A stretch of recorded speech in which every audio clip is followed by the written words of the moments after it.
Musta? May bagong anime na naman tayo ngayon. Like and subscribe ka na rin para lagi kang may topic sa barkada mo. At huwag kalimutang i-all ang notification bell nang lagi ka pong updated sa ating uploads. Salamat! Tuwang-tuwa na nga itong mangtangang prinsesa nang makitang natalo na ng ating bida ang dambuhalang kalaban ng kanilang kaharian. Nagawa mo rin sa wakas, Sanrako, ika na nga ng prinsesa sa mala wrestler ang outfit nating bida. Matagal na rin nga raw itong hinihintay nitong si Sanrako, sabay nilingon na nga ang todo pa-cute na dalaga. Hanggang walang ano-ano'y sumalampak na nga ang pangmalakasang sipa nito sa mukha ng dalaga at sumama na nga raw ito sa MP Erno kasama ang Dark Lord. Gago itong bida at pinagtatrash talk na nga ang prinsesa, ito raw ang tunay na salot ng lipunan. At sa wakas raw natapos niya na ang Failia Chronicle at nakapaghiganti sa walang kwentang prinsesa na nagpahirap sa kanya. Sa panahon nga raw na ito ay normal na lamang ang virtual reality games at sa dami nga raw ng games na nare-release ay nagkakapatong-patong na lamang ito, at ang mga hindi pansinin at mga napag-iwanan na ay tinatawag na trash games. Bagamat karamihan ay ayaw sa mga ito ay may iilan pa rin ang naghahanap at naglalaro nito, na tinatawag nga raw nilang freak. At isa na nga raw sa mga baliw na yan itong bida natin na nagngangalang si Rakuro Hisutumi. Nakilala nga raw sa tawag na trash game hunter. Since gamer nga ang kuya mo ay puyat na itong pumasok sa eskwelahan nito kung saan ipinakita ang isang dalaga na inaabangan ito, na todo practice pa nga sa mga sasabihin nito sa binata at kesyo ano raw ba ang nilalaro nito, chuchu. Hanggang sa bandang katapat na nga nito si Rakuro at dadamus na sana si ate mo nang bigla na nga siyang maunahan ng isang lalaki na kumausap dito. Kaya ayon, naiwang sad si ateng di pinakilala. Samantala, somewhere ay ipinakita naman ang isang game shop na pagmamay-ari nitong babae na ipinakilalang si Mana Iwamaki, at summer vacation na nga raw bukas kaya bebenta na siya. Dito na rin ipinakilala si ate kanina na si Rei Saiga na nagbabakasakali at kung nandito ang ating bida, na namulang at sinabi ng may-ari na wala raw dito ang binata. Rason naman ni ate na naghahanap lang daw siya ng bagong laro na pinabulaanan na nga ng may-ari at basang-basa nga raw niya ang dalaga. Sa kabila ng pang-aasar nito kay Rei ay may patip na nga ito sa dalaga na busy nga raw ang lablab niya sa pagtapos ng isang trash game kamakailan pa, kaya matagal-tagal na nga raw di napupunta sa shop niya. Ang Fairia Chronicle na isang araw sa mga pinakamahirap na trash game dahil sa walang kwentang alay AI ng laro, random patterns ng enemy attacks, at sa daming araw ng bugs sa code nito. At usap-usapan nga raw nakakailanganin mo ng pangbihirang galing matalo lamang maging first boss pa lamang nito. Sa tinding araw ng larong ito ay maraming namaalam na VR headsets at pinagwawasak ng mga na-frustrate na mga manglalaro. Sa gitna nga ng kanilang pag-uusap ay bigla na lamang dumating sa eksena itong bida natin na lubos kinagulat na nga ng dalaga, at naghahanap ng bagong malalaro since natapos niya na nakaraan niyang trash game. Sa gulat na nga rin itong si Mana ay naglaho rin ng parang bula ang dalaga kaya itinoon na lamang kay Rakuro ang atensyon at namanghang natapos agad ng binata ang Fairia Chronicle. Sus basic, ika na nga ng binata at basurang araw talaga ang nasabing laro. Habang pinakita na ngang nakatitig mula sa malayo si Ate Rei ay nagkwento naman na nga ng kanyang pagkabwisit itong si Rakuro lalo na nga raw sa female lead ng laro, na siya nga raw sanhi ng lahat ng problema sa journey ng laro. Napakapabibi nga raw sa ito naman ang sanhi ng lahat tas nagawa pa raw sisihin ang final boss sa siya naman daw talaga ang problema sabay pakyu na nga sa walang kwentang prinsesa. May mga sitwasyon pa nga raw na mag-a-attitude ang prinsesa na nagiging kosa ng pagka-delay ng kanyang progress na inaabot pa raw kulang-kulang 3 oras bago bumalik sa normal ang abnormal. Dami pa nga raw kaso baka mahirapan na si Idol Recap Candy kaya yun na lang gets nyo na yun, basta kabwisit na hype na larong yan litanya na nga nito.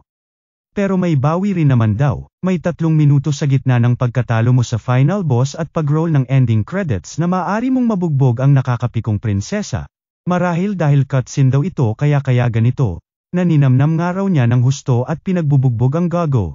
Nasasarap daw sa pakiramdam ay tila nasa heaven ka. Aba mukhang nag-enjoy ka talaga ika na nga ni Mana sa binata. Pwede na kaso since tinaasa na nga raw masyado ng larong ito ang pagiging basura nito ay di na nga raw niya alam kung ano tuloy isusunod dito pamumroblema na nga ng binata. Dito na nga isiningit ni Mana ang bagong laro nila at nang makatry naman daw ng bago itong si Rakuro hindi puro trash game, fully immersive VR game nga raw na may 3 milyong players, ang Shangri-La Frontier, Sabay kindat na nga kay Ray at baka nilalaro rin ito ng dalaga, at tila nagka-interes na nga ang binata. Pakauwi ay todo research na nga itong si Rakuro sa laro na Shangri-La Frontier, search dito, search doon, hanggang sa isinalang na nga nito ang bala sa kanyang console.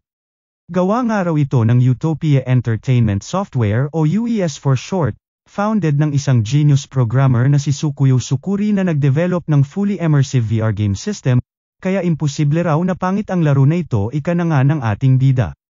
Pakalogin sa laro ay bumungad na nga sa kanya ang paggawa ng kanyang character, at dito kinagulat na nga ang dami ng job types ng laro. Kalaunan ay pinili na nga niya ang Twin Blade Mercenary, sa origin naman ay pinili nito ang Wanderer at may kaakibat daw na swerte sa mga loot at critical chance. Rekta na nga siya sa character design na lubos kinawilihan nito at wala nga raw nito sa trash games, so ayon, manok na tila may katok, blue pa ang buhok, hype walang kasense-sense sa design Burnok na bulok, hahaha. Depensa naman ng anime na di raw talaga style ni Rakuro ang looks at fashion, bagkus ay mas pinapahalagahan ang weapon niya kaya sakto since pwede nga raw magbenta ng item sa Shangri-La Frontier ay binenta lahat ng kanyang damit at iba pa para mal-on budget sa weapon. At sa maskara na rin at nakakahiya raw na hubad siya. Sanrako na nga nilagay nito sa player name niya sabay skip sa pagkahaba habang prologue and boom. Nagising na nga siya sa isang gubat na kinamangha na nga nito at tila tunay na buhay na nga raw ang level ng kalidad ng laro. Talon, takbo, akyat, swak at sapat daw di tulad ng dati niyang mga Nil Arrow, maging ikumpara nga raw ito sa iba ay insulto sa kalidad ng larong ito ika na nga ng ating bida. Bukas map na nga agad si Kuya at naghanap ng pinakamalapit na lugar na kanyang mapupuntahan, at dito nakita na nga ang kabilang bayan. Habang naglalakad at tinitignan ang kanyang stats ay lubos kinagulat na nga ng ating bida ng isang goblin ay sa kanya'y umatake agad-agad. Kaya labas din agad ng kanyang weapon si Burnok at nang matesting na nga rin daw niya. Agad natalo na nga ito ng bida natin sa isang hit lamang sabay pop-up ng mensahe na siya ay nag-level up. At syempre kinuha rin ang drop item ng goblin na kanya ay napaslang. Di pa man nga siya nakakapagpahinga ay isang rabbit malamika sa nangaang sa kanya ay bigla na lamang umatake, at kinagulat na nga ng ating bida at may taglay na kakaibang lakas. Sa kabila nito ay nakipagsabayan na nga si Sanrako dito hanggang sa kalaunan ay matalo na nga niya ito. Level up na naman nga siya ngunit nalungkot at wala man lang daw item drop. May nag-pop up na naman nga na mensahe na nagsasabing condition achieved, you learned flash counter. Nakinamangha na naman nga ni Sanrako at pinag-isipan daw talaga ang laro na ito, ang dami niya na raw tuloy gustong subukan. Na-amaze rin ito at magpahanggang ngayon wala pa nga raw siya na e-encounter na mga bug. Lubos nagbigay excitement na nga ito sa naninibagong gamer at pinaninindigan daw talaga ng laro ang pagiging god tier game nito. Unti-unti na ngang nag-level up si Sanrako kasabay na rin ang lubos panghihinayang nito sa Vorpal Bunny nga raw kanina, at lubos na gustuhan ng karga din itong weapon, baka nga raw rare ito kaya sana makita niyang muli. Hanggang sa naswertihan na ngang nakuha ni Sanrako ang Vorpal Chopper sa loob ng 50 nakalaban niyang halimaw, kaya nangangahulugan raw na 5% lamang ang spawn rate nito at napagtantong rare talaga ito. Nadagdagan na nga rin raw ang kanyang mga skills na kinatuwa na nga ni Sanrako. Ngunit di nga raw bibiles ang level up niya kung dito na lang siya iikot-ikot kaya napag-isipang lumipat na ng ibang lugar. Dito na nga muling binuksan ang kanyang map kung saan nakita na ang pinakamalapit na lugar sa kanya ay ang Sikandale. At para makapunta nga raw siya rito ay kakailanganin niyang makatawid sa isang tulay base sa mapa. Nang marating na nga niya ang tulay ay bumungad na nga sa kanya ang isang naka-ash blonde na ahas. Mukhang kailangan kitang talunin para makatawid ako ika na nga ng ating bida sa Pad Isla Dilang Ahas, na isang area boss na nagngangalang Ravenous Python. Napangisi na nga si Sanrako at mukhang may challenge na nga raw sa kanya ang game at dito rekta na nga inatake ang tambay na ahas. Pa-like at subscribe na din po ako mga lods kung kayo ay napatambay din naman sa aking channel, salamat po. Isang todo naka-armor na karakter na nga ang lubos pinagtaka ng iba at nagawi sa starting town ng First Tia at tila may hinahanap.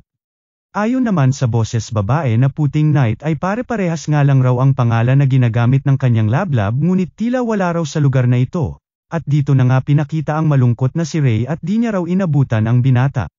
Samantala, ang di niya alam ay bandang Sikandale na ito at may kabakbakan pa nga na isang ahas, Bagamat low level pa nga lang ito ay nakikipagsabayan na ito sa isang area boss. Ayon naman kay Sunraku ay di naman daw ganoon kahirap basahin ang galawan kaya may tsansa nga raw siya na matalo ito. Ngunit kinabahala na isang atake nga lang mula rito ay deads siya kaya kailangan nga raw niyang maging maingat. Maging ang starter weapon niya ay bumigay na rin sa pagkakapal-kapal na armor ng ahas kaya no choice siya kundi gamitin na ang pulang dagger niya. Rekta atake na nga si kuya ngunit nagulat ng rumbat ang ahas ng isang violet na something, na inakala niyang tae sa una, ngunit napagtantong isang poison effect nang mag-pop up ang isang notification. Pang-ising-isi naman ang ating bida at marami na nga raw siyang nalaro na mas malala pa sa mga pakulo nitong ahas, kaya humanda nga raw ito. Dito na nga nito inalisa ang sitwasyon kung saan bawat 10 segundong araw ay may isang damage ang poison effect ng kalaban. Kaya nangangahulugan nga raw na kulang-kulang may 4 na minuto pa siyang natitira para madiskartehan ang ahas. Kailangan nga raw niya makabura ng crit hit kung nais niyang manalo sa laban, at base nga raw sa nakaraan niyang laban sa rabbit ay nagtitrigger ito pag nataman mo ang weak point ng kalaban. Sa kaso nga raw nitong ahas since balot na balot ito ng kaliskis ay maaaring ang ulo nito ang weak point nito. Namroblema naman ang Burnok dahil sa mahirap nga raw tamaan ang ulo nito kaya gagawa na nga lang raw siya ng sarili niyang weak point nito, hanggang sa pagbabanata na nga nito ang isang parte lamang ng ahas at dito finukos lahat ng atake niya. Sunod-sunod na critical hit na nga ang ininda ng ahas habang ang bida naman natin ay napapamura at gaano daw ba kalaki ang HP nito't ang tagal mamatay. Sayang effort na nga twa epek ito sa ahas kaya ayun nadali ang ating bida. Ngunit syempre laban peren si kuya at sinamantala ang pagkakakagat sa kanya ng dambuhalang ahas at dito na nga binuhos buong lakas niya sa ulo nito. Sabay rekta sinundot na nga mata na kinatalo na nga ng area boss na ahas. Yehey, panalo literal na manok natin, haha. Todo celebrate na nga ito tiba-tiba salot na nakuha mula sa ahas ngunit ikinabahala at tuloy peren ang pagbawas ng kanyang buhay. Takbo na nga si kuya mo ngunit di nga raw niya alam kung saan pupunta maging kung saan ang respawn point kaya lubos na problema. Samantala, may dumb-ada moves namang player sa isang babaeng player na nagngangalang Yamamoto-kun at sa wakas nga raw after 3 months ay nakalaro niya na ang kanyang crush, at nagbunga na nga raw ang pagpili niya sa character na advice-giving veteran. Sa gitna nga ng kalandian nito ay dito na pumasok sa eksena ang bida nating agaw buhay sa pagtakbo. Eto namang si Ate Warfreak at papanay na nga ang mukhang manok naman kasi talagang bida natin. Teka lang kita mo may character name sa ulo maganda sana kaso tatanga-tanga. Ay sorry so di ko siya pwede atikihin banat naman nga ng dalaga. Hindi syempre ika naman ni kuya at magkakaroon nga raw siya ng bungo sa harap ng pangalan na ibig sabihin ng pipkeisha o player kill. Dito na nga napagtanto ni Yamamoto-kun na maaaring isa na naman nga raw ito sa biktima ng tagabantay na ahas sa tulay at na poison. Kaya itinuro na nga nito kay Sunraku ang in at dumiretso nga raw ito dito, ngunit di raw magre-register ang respawn point niya hanggat di siya nakakarating ng kanyang kama.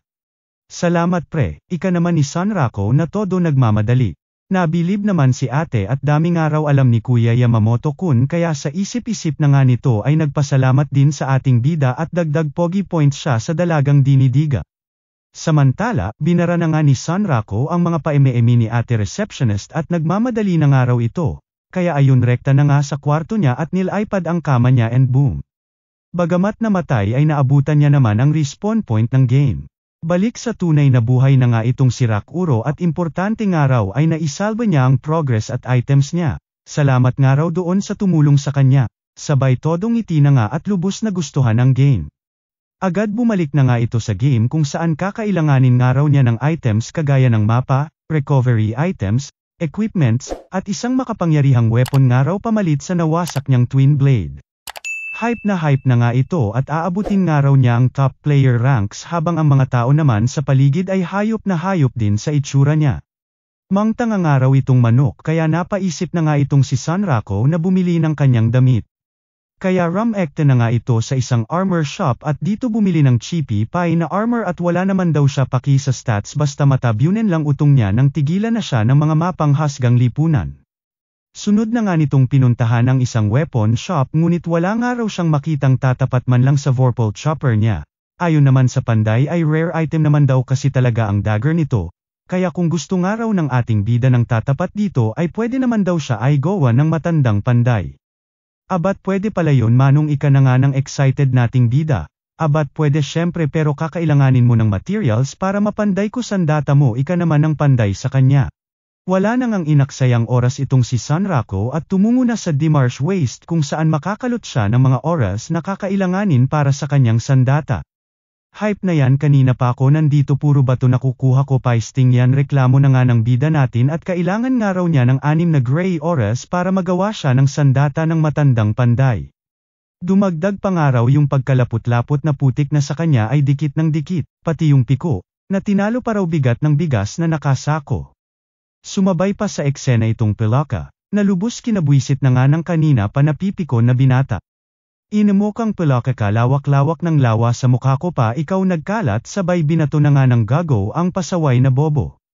Sa gigil nga nito ay pinuntahan pa talaga ang Pelaka bagamat hirap na hirap maglakad sa putikan at dito kahit papaano ay nakakuha ng loot mula sa Pelaka na parehas nga raw ng materyales ng kanyang armor. Sa kanyang pagbalik ay nagulat na nga itong si Manong Panday at pagkarami-raming dalang oras nitong si Sanrako sa loob lamang ng 3 oras. Abay syempre ako pa ba pagbibida naman ng ating bida at kailangan niya raw ng pangmalakasang sandata. What dapak, meron kang nakuhang marsh coffin fossil pagkamangha na nga ng Panday sa kanya sabay pinakita ang isang green na dagger na maaari nga raw nila magawa mula sa loot nitong binata. Nice, nice. Kunin ko yan Manong agarang pagsang-ayon na nga ni Sanrako sabay gawin nga raw dalawa ni Manong. Gulat na nga si kuya mo nang makita ang bago niyang sandata. Dagdag pa ang pangmalakasang effects nito na bagay nga raw sa kanyang playstyle. Ipinaliwanag din ni Manong na maaari pa itong ma-upgrade ni Sanrako basta magdala lang siya ng mga kakailanganing materyales, na lubos kinamangha na nga ng ating bida. Kinagulat din ito ang pagiging interactive ng NPC na Panday at anong klaseng AI daw ba ang ginamit dito. May pahabol pa nga si Manong Panday na mag-ingat nga raw itong si Sanrako at paggabi na, kung saan nagsisilabasan ang nocturnal monsters. Ngunit imbes na matakot ay lubos pang ikina-excite ng ating bida.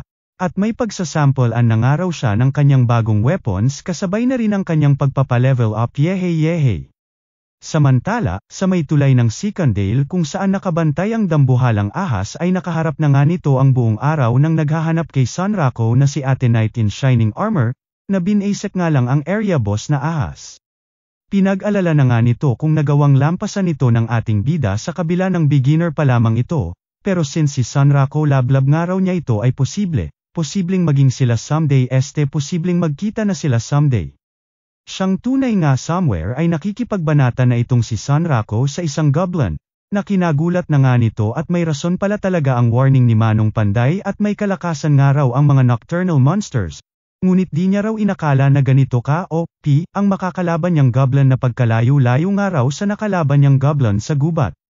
Di pa nga doon natapos ang problema nitong si Sanrako at nagtawag pa nga ng mga kasamahan ang nasabing goblin na solo pa nga lang ay lubos na sa kanyang nagpapahirap. Siya naman pwede isa-isa lang ika na nga ng bida nating nabulantang. Ngunit, wala nga raw sa bokabularyo niya ang tumakbo na lamang mula sa isang laban, sabay na pangisi na nga. Ano yan lang kaya nyo, damihan nyo pa ang kunti nyo pagmamayabang na nga ng ating bida, hanggang sa kung saan ay bigla na lamang may pagsabog na pumagitna sa kanila, na lubos kinagulat na nga ng ating bida. At dito nabulantang ng isang dambuhalang halimaw ang sa kanyang harap ay lumutang. Unique monster encountered, like a gun the Night Slayer ika na nga mensahe na nag-pop up sa kanyang harapan. Sakto Lods isang like at subscribe din ang meron dyan sa inyong harap, baka naman, hahaha, salamat. Sa kung saan ay nakasalubong na nga nitong si Ray ang dalawang player na nakasalamuhan ng ating bida kanina, at sigurado nga raw sila na Sanrako ang pangalan ng mangtangang manok na kanilang nakita. Babanat na naman nga sana itong praning na dalaga at nakakatakot daw kasi itong kaharap nila kung di lang pinigilan ng binata at di nga raw lahat ng mukhang nakakatakot ay kalaban. Anyway, dumiretso po siya sa Sikandale nang makaharap ang ahas ng tulay, tas madali niyo po siya makikilala gawa ng may manok po itong ulo tas nakataples dagdag na nga ng lalaki dito. Agad nagpasalamat na nga itong si Ray sa Anpormas yung ibinigay ng dalawa sabay binigyan ang mga ito ng isang item bilang ganti sa kanilang kabaitan, at nagmamadaling nagpaalam na nga at may pupuntahan pa raw siya. Pinagtaka naman ng dalawa kung sino raw ba ito, ngunit ayon na nga kay kuya ay base sa emblem nito sa kapa nito, ay maaaring mula ito sa isang clan na focused sa unique monster na Lycagon the Night Slayer. Unique monster, ano yarn, tanong na nga ni ate. Special class of monsters nga raw ito ayon kay kuya na di tulad ng ibang monsters pag napatay mo o na-capture ay magre-respond din kalaunan, di tulad sa unique monsters na nag-iisa lang talaga sa buong mundo. Usap-usapan nga raw na 7 lamang ito sa buong laro ng Shangri-La Frontier na tinatawag na 7 Colossi, at wala nga raw nakakaalam ng spawn criteria ng mga ito. Dito na nga raw nabuo ang karamihan sa top clans ng larong ito na nakafocus sa paghunting sa mga nasabing Colossi. Wawawi, so bale rare monsters ito, ika na nga ng dalaga, na sinang-ayunan naman ni kuya at mga rare monsters daw na may mga abnormal na lakas. Isang taon na nga raw ang laro ngunit sa kabila ng 30 million na player base nito ay magpahanggang ngayon ay wala pa ring nakakatalo ni isa sa mga halimaw na ito. Abat jackpot na nga ang bida natin at isang Colossi agad ang nakatagpo, na lubos na babahala na nga at yung mga goblin pa nga lang raw kanina nagkaunat-unat na bol niya. Kamusta naman daw itong kaharap niya ngayon na sa entrada lang naglahong parang mga bula na yung mga goblin kanina sa Smeriasep King ina. Isang hit nga raw mula dito sigurado Palem na. Walang ano-ano'y inatake na nga siya ng dambuhalang Lycagon na barely na ngang nasangga ng lubos pinagpapawisan at nangangatog nating bida at buti na nga lang raw may skill siya na perfect parry kundi wala na talaga. Buhos effort na nga si Kuya Sanrako mo ngunit tila wa epek sa unique monster na may mga pa-invisible pa na ganap. Bagamat nahihirapan ay pilit nakikipagsabayan naman ang ating bida, na ayon nga dito ay lubos na mamroblema at may kakapalan daw ang balat nito malala pa sa ahas na kamakailan ay nakalaban niya. Kanina pa nga raw siya dito nakikipagsabayan pero tangina wala raw itong natatamong damage mula sa kanya. Dagdag pa nga nito na halos 200 critical hits na daw ang napatama niya rito ngunit wa epek peron na maging fresh na vorpal choppers niya daw ay laspag na. Hype na yan kasi daming makakaharap ito pa sakin tinapat letse na yan litanya na nga ng ating bida. Pero I love it, ito nagustuhan ko sa game na ito't banat na banat pati burat, eret na eret sa mga laban na parang wala ng bukas at wakas. Huwahahahaha. Wala na nga raw mas nakaka-enjoy pa sa laro kung di rin lang kagaya nito ika na nga ng gago. Mga trash games nga raw di niya sinukuan nito pa kaya, yak ang yakasam ampe ka pa ika na nga ng ating bida. Hanggang sa nawala na nga amats ni kuya mo nang humagulgol na ang Lycagon at di nga raw siya makagalaw. Sabay sa kung saan ay bigla na lamang naputol ang mga binti niya nang di niya namamalayan. GG na nga si Sanrako at pinagtaka pa nga na may natira pa siyang HP sa kabila ng pangmalakasang atake sa kanya ng Lycagon. Sa unti-unting paglapit sa kanya ng kalaban ay binanata na nga ito ni Sanrako at malakas lang naman daw ito dahil sa ito ang program at code nito sa game, at di ibig sabihin na di ito matatalo. Kaya humanda nga raw ito di pa man ngayon, at pupulbusin niya raw ito at gagawing pulbos. Sabay duro sa Lycagon the Night Slayer ng ina mo ka humanda ka. Habang siya naman kinagat ayon na maalam na. Nagising na nga lang siya sa inang Sikandale since ito ang last save point niya at dito nagulat nang makita ang notification kung saan inflicted nga raw siya ng curse, ang Lycagon Smart, kung saan may mga kaakibat na effects. Sulat na lang natin effects, dami kasi, huwahahaha. Nabwisit na nga itong si Sanrako at anong klaseng kalokohan daw ba ito? Buwisit na wolf na yan bigla-bigla na lang lulutang tas kakainin ka, tas may pahabol pa agad may pa-mark pa at sumpa ng hype na siya. Inisa-isa na nga nitong basahin ang bawat effect ng kanyang sumpa na lubos na ngang nagbigay dito ng pagkabahala, at ito nga raw yung klase ng sumpa na mawawala lamang pag napatay mo ang may gawa. Naglakad-lakad na nga ito sa labas ng mailabas gigil niya sa sitwasyon, sabay pinakalma ang kanyang sarili at inalala ang 3 prinsipyo na natutunan niya sa paglalaro ng trash games, una, patient mind, pangalawa, unbreakable spirit, pangatlo, cool-headed judgment sabay huminga ng maluwag. Dito na nga niya nakita na di naman daw nasayang ang naging laban niya sa buwisit na animal at nakakuha naman daw siya ng maraming experience points sa nakaraang laban niya rito. At marami-rami nga raw siyang mal-i-level up na stats niya. Nabahala naman ito at napakababa nga raw ng vitality niya at tinalo niya pa raw broken-hearted sa rupok. Dumagdag pa nga raw yung Lycagon's curse kung saan 2 sa 4 na slots niya sa armor ay di na nga niya magamit, at so far ang best stat nga raw niya ay luck. Na tila naging rason kung bakit nagawa niya pang mabuhay sa one hit ng buwisit na Lycagon sa nakaraan. Paiyak-iyak na nga si kuya at kung swerte na nga lang raw malakas sa kanya ay lubos-lubusin na at grabehan na raw pinagdadaanan niya, hanggang sa bigla na nga lang sa kung saan ay may isang kuneho ang nahulog sa kanyang ulo na kinagulat ni Sunrako. Nang makita na kuneho ito ay bigla na ngang naalala ng ating bida ang Vorpal Bunny na nakalaban niya sa gubat noong nakaraan, ngunit may kakaibang araw itong damit di tulad ng Vorpal Bunny kaya dito napaisip na maaring nagdadrop ng rare item ang kuneho na agad na nga niyang hinabol. Hype na nga si kuya mo hanggang sa kalaunan ay mock-corner na niya ito.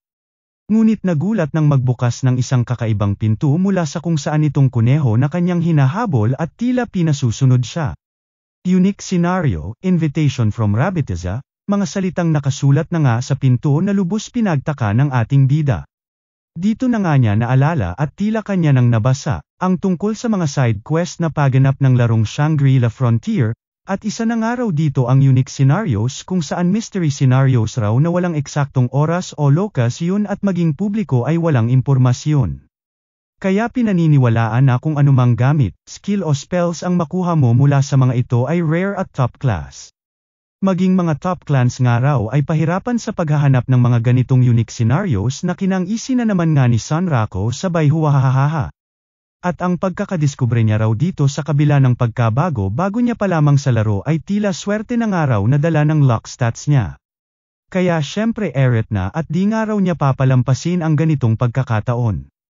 Ayon lang, di nakita ng ating bida na ang requirement level sa unique scenario na ito ay level 80 habang ang manok natin ay level 28 pa lamang patay kang bata ka, hahaha. Sa kanyang pagpasok ay bumungad na nga sa kanya ang pagkalawak-lawak na bayan na puno ng mga kuneho, sabay nagulat na nga nang i-welcome ng nagsasalitang kuneho na kanyang sinundan kanina. Hype na nga ang kuneho at sentro nga raw ng usap-usapan nitong si Sunrako sa buong Rabbitiza. At sa kabila nga raw ng kahinaan nito ay ang lakas nga raw ng apog at amats nitong nilabanan ang Night Slayer ng mag-isa lamang. At ang mga pangmalakasang atake nga raw nito habang walang mintis na naiiwasan bawat atake sa kanya ng nasabing halimaw. Bilib na bilib nga itong si Kuneho at siya nga raw ang buhay na sagisag ng Vorpal Soul. Vorpal Soul ng anumong hype ka, baliw ba itong kuneho na ito sa isip-isip na nga ng ating bida habang nagdadadada ang rabbit na may sabit. Since nandirito nga raw siya at nakakausap niya at humihinga sa kabila ng nakalaban na nito ang Lycagon ay nangangahulugan daw na maaring blessed ito ng divinity's protection, at ang mga marka nga raw sa katawan nitong si Sunrako ang patunay dito, ika na nga ng kuneho na lubos kinababahala ng ating bida at tila baliw na raw.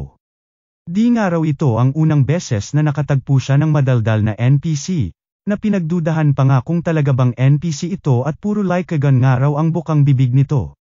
O baka isang araw ito sa mga epekto ng Lycagon curse regarding sa mga NPC. Dito na nga nagulat si Sunrako nang sabihin ng madaldal na kuneho na gusto nga raw siya makausap ng kanilang boss kaya siya sinundo nito, sabay nagpakilala sa kanyang si Emil. Rekta na nga sila sa palasyo ng Rabbitiza na lubos kinamangha ng ating bida.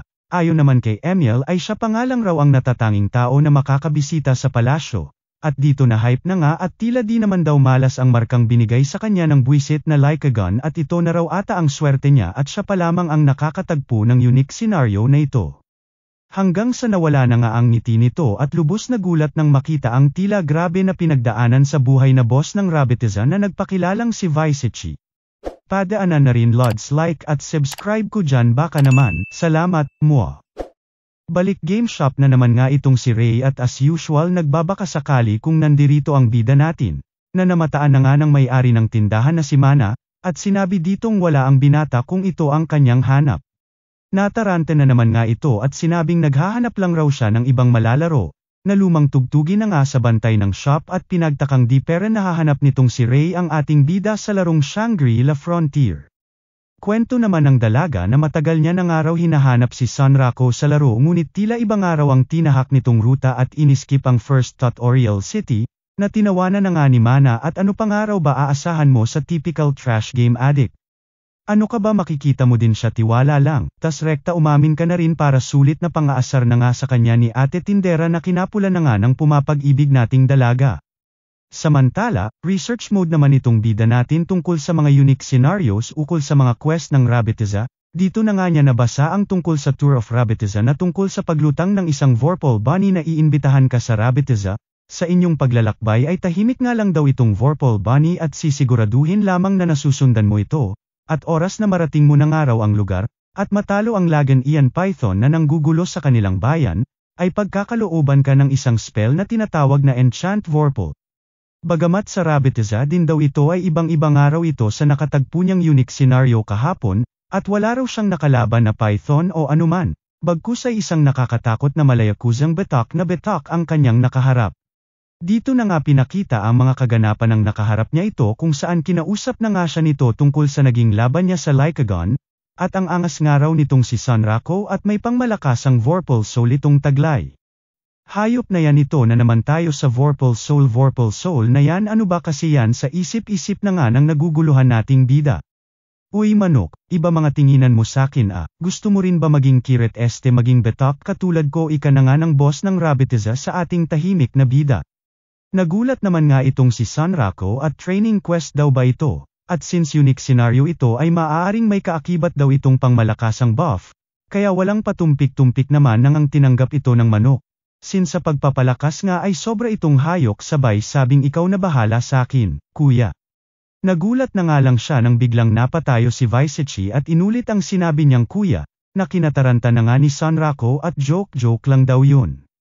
Buisit na yan, nagalit ata, ba naman kasi yan dami pwede itawag kuya pa, sa pwede naman papa ika na nga sa isip ng ating bida. Hanggang sa magulat na nga lang si Sunrako nang tumetawa-tawa na ito sa tabi niya at gusto raw siya nito, buti naman daw at alam nito ang sistema ng mga bagay-bagay. Tawagin na nga lang daw siya nitong Vash at nakikitaan nga raw niya ng potensyal itong si Sunrako.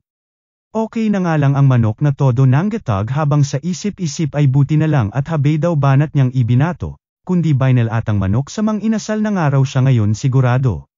Dito inatasan na nga ni Visechi si Emil na siyang mag-asikaso dito kay Sunrako na malugod naman ngang tinanggap ng cute-cute na Vorpal Bunny.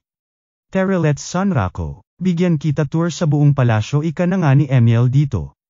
Teka naman si kuya mo at magpapahinga nga raw muna siya, kaya iminungkahi na lamang ni Emil na ihatid siya nito sa isa sa kanilang mga inns para sa respawn point nito. Bago umalis ang boss ay may pahabol na nga itong collar kay Sunrako at muntik na nga raw niyang makalimutan. Isang Vorpal Soul Collar na nagbibigay 2.5 times na stats points sa sinumang may suot nito kapalit ng kalahating experience points lamang makukuha mo sa bawat laban, na kinagulat na nga nitong si Sunrako. Ayon naman kay Visechi ay siya lamang makakatanggal dito at kailangan nga raw ito, nang siya ay maging malakas. Nakinabahala na nga ng bida natin at panibagong restriction na naman daw. Ngunit napagtanto rin naman na kapalit ng restriction ay ang pangmalakasang stat points na hatid nito. Wala nga raw siya makita ni isang forum tungkol kila Emil at Visechi, maging ang Vorpal Soul Collar na nakuha niya. Wala rin daw ang tungkol sa pagpasok sa palasyo ng Rabitiza, na kinatuwa na nga nito't siya pa lamang ang nakakaalam. Natigilan na nga ito nang maalala na may appointment daw pala siya, sabay hugot na nga sa larong Berserk Online Passion at naghihintay na raw ang tinukoy nitong si Katsu. Itong Berserk Online ay isang araw sa mga kinaadikang laro ni Sunrako, na malamang, isa ring trash game. Nasa sobrang kunti na nga lang daw nang naglalaro ngayon ay halos magkakakilala na lamang mga players dito, na kapwa mga adik sa trash games. Agad naglaban na nga itong si Sunrako at ang katagpuan nitong si Katsu na ibinida na nga ang bagong diskubre niyang moves habang busy daw itong bida natin sa paglalaro ng Phalia Chronicles. Syempre di naman nagpasiklab itong si Sunrako at ibinira rin ang pangmalakasan niyang moves na kinagulat na nga ng kalaban nito. Todo nagsabunutan na nga ang dalawa hanggang sa mapansin na ito ng mga kapwa players nila sa laro na agad na nga silang nilapitan ng makameron sa laban nila. Samantala, naisahan naman na nga ang bida natin at natalo nitong si Katsu, na okay na rin daw at nagbigay recharge sa kanya, at pergang-perga na raw siya at puro NPC nakakalaban niya these days. Teka, so naglalaro ka talaga Shangri-La Frontier noong nag-email ka sa akin, kala ko joke lang, ika na nga nitong si Katsu. Dito na nga ibinida ni Sunrako ang tungkol sa laro pati na rin ang tungkol sa mga kilasay na sa kabilang araw ng dami ng player base ng laro ay nagawa lamang pangalanan ang 4 sa mga ito. So, ano meron? Pagtataka na nga ni Katsu. Ayon naman kay Sanrako ay wala pang araw nakakatalo ni isa sa 7 halimaw na ito sabay kenwento ang tungkol sa Lycagon na kanyang nakaengkwentro, na binasek lang daw siya. Kaya di nga raw niya titigilan ang laro hanggat di niya natatalo ang pab-ibong aso. Mukhang nagka-interes na nga itong si Katsu at nabudal ng kwento ni Sanrako, tsaka wala na raw siyang kaibigan na naglalaro ng Berserk Online. Ay oo pala pre muntik ko makalimutan, finorward ko rin sa kanila tungkol sa paglalaro mo ng Shangri-La ika na nga ni Katsu na lubos pinagtaka ni Sanrako sabay pinakita ang chicks na stalker ko na pinakilalang si Arthur Pencilgun, na lubos pinagtaka ng malaman na naglalaro ang ating bida ng Shangri-La Frontier at kilala nga si Sanrako na naglalaro lamang ng trash games at todo-todo ang pagka-addict dito. Samantala, balik laro ng Shangri-La na nga itong bida natin kasama si Emil, na nagtataka sa ating bida at kung saan-saan gusto pumunta sa pagkadami-dami naman raw mas magandang lugar sa palasyo ng Rabbitiza. Ako rin naman ika na nga ni Sanrako dito, ngunit kailangan nga raw muna niya makapunta sa Third Rayma bago daw dumagsa ang madla na pinagtakang lubos ni Emil. Paliwanag na nga ni Sanrako na simula nga raw noong summer break ay mas dumami pa ang mga bagong players ng Shangri-La Frontier, mapa sa first tier raw, hanggang dito sa second dale ay kaliwat kanan na ang players, na nanggang hulugan nga raw na mas marami ng kakompetensya sa facilities, monster loots, maging sa mga mining spots. At balita nga raw niya na malaki ang Third Rayma na kung siya nga raw tatanungin ay mas paborableng paglaanan ng oras at may breeding room pa. Teka nga, naiintindihan mo ba talaga ako tanong na nga ni Sanrako sa kanina pa oo ng oo na si Emil? Ayon naman kay Emil ay hindi, pero kung nais nga raw makarating ni Sanrako sa kasunod na bayan ay matutulungan niya ito. Sabay lumutang na nga ang isang party request mula sa NPC, na lubos pinagtaka ng ating bida at ngayon lang daw siya nakakita ng NPC na nakikipag-party. Kalaunan ay tinanggap na nga ni Sanrako ang party request ng NPC na si Emil sabay napaisip na baka si Emil daw ang pakonsuelo at nakuha niya ang sumpa ng Lycagon. Di pa man sila nakakaalis ay agad na silang napansin ng players gawa nga nitong si Emil, at pagkakatekyot nga raw at saan daw ba sila makakakuha ng ganitong pet. Nakinabahala na nga ng ating bida at nakalimutan niyang kaakibat si Emil nang di pa kailanman nakikita pang unique scenario. At since siya lamang ang nakakaalam nito ay kailangan niyang pangalagaan ang sekreto hanggat di niya pa nakiklear ang quest ika na nga ni Sanrako. Kaya sinungalngal na nga ang bunganga ng madaldal na Vorpal Bunny sabay tumakbo na. Bagamat nakatakas ay nakasungkit naman ng isang picture si ate at ipagtatanong-tanong nga raw nila sa forums ang tungkol sa nakita. Hingal na ngang nakalabas ang dalawa at todo tinakbo ang paglabas ng bayan. So ano na next nating gagawin tanong na nga ni Emil kay Sanrako. Sakto ika naman ito at may nais daw siya confirm. Kung saan tungkol raw sa isa sa mga effects ng Lycagon mark sa kanya, na ang mga monsters na may mas mababang level sa kanya ay lalayo sa kanya. Hanggang sa kung saan sakto rin may lumusab sa kanilang isang halimaw, na bagamat lumulusob noong una ay kumari pa pagtakbo papalayo sa ating bida nang makita ang kanyang marka. Hala tumakbo yung halimaw mang tanga ka raw kasi tignan banat naman nga ni Emil dito habang ang bida naman natin ay pang-ising-isi at sinundan na nga ang takot na tupa. Hanggang sa mock corner na nga niya ito at dito walang patumpik-tumpik na kinatay.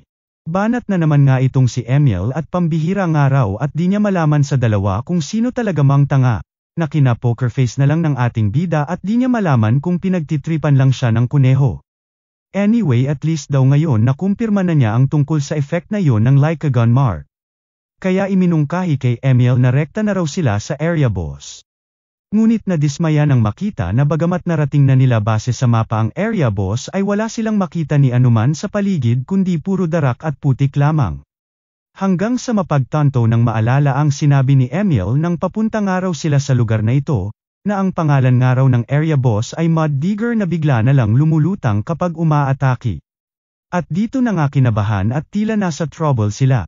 Hanggang siyang tunay nga sa gulat nila mula sa kalaliman ng darak at putik ay lumutang na itong area boss na lubos kinabahala ng ating bida. Palutangin nyo rin lods like at subscribe natin dyan, hahaha, salamat. Lubos ng problema na nga itong si Sanrako at di pabor sa kanila ang latian, na puno ng darak at putik, kung saan sa laro na Shangri-La Frontier ay nilalagay ang player sa walking state o sa madaling sabi ay limitado ang mobility mo. Unang banat na nga si area boss na nagmalapiting sa lawa ng putik, na bagamat sa kabila ng limitadong galawan ng ating bida ay nagawang agad iwasan gamit ang kanyang slide move. Ayon kay Sunrako ay magagamit na nga raw niya ang mga stats na nakuha niya mula sa nakaraang laban sa Lycagon, at dito ibinida na nga ang tinawag nitong evolution ng kanyang perfect parry, na repel counter.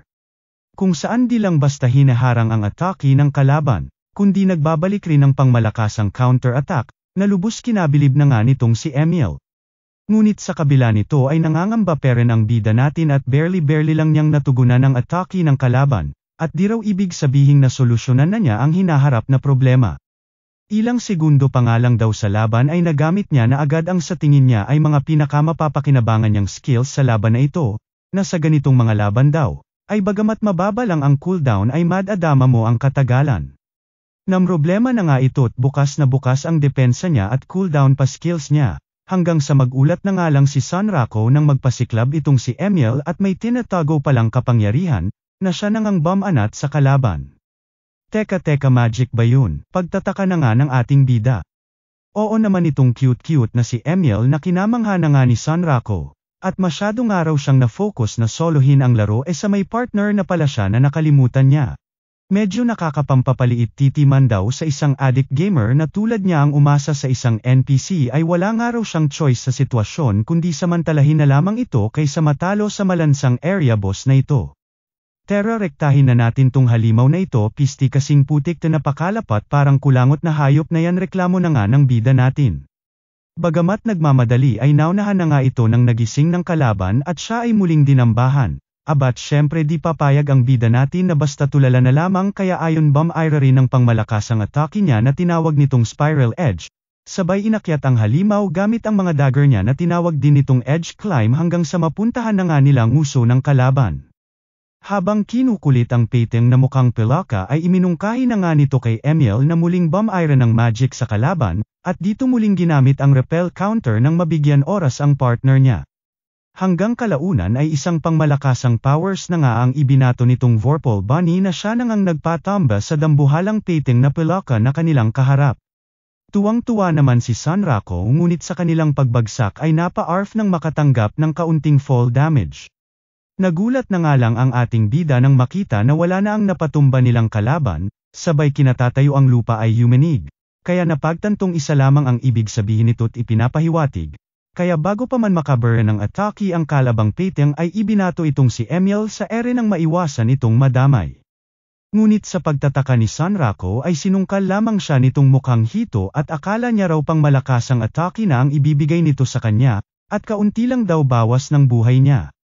Hanggang sa kalaunan ay napagtanto na nga nito, napautot lamang ng kalaban ang pagtilapon sa kanya, at ang habol talaga nito ay ang mamatay siya mula sa fall damage. Nalubos kinabwisit na naman ni Sunrako at dami-daming ikakamatay sa pagkahulog pa, lakas nga raw makagago nung nag-design ng area boss na ito.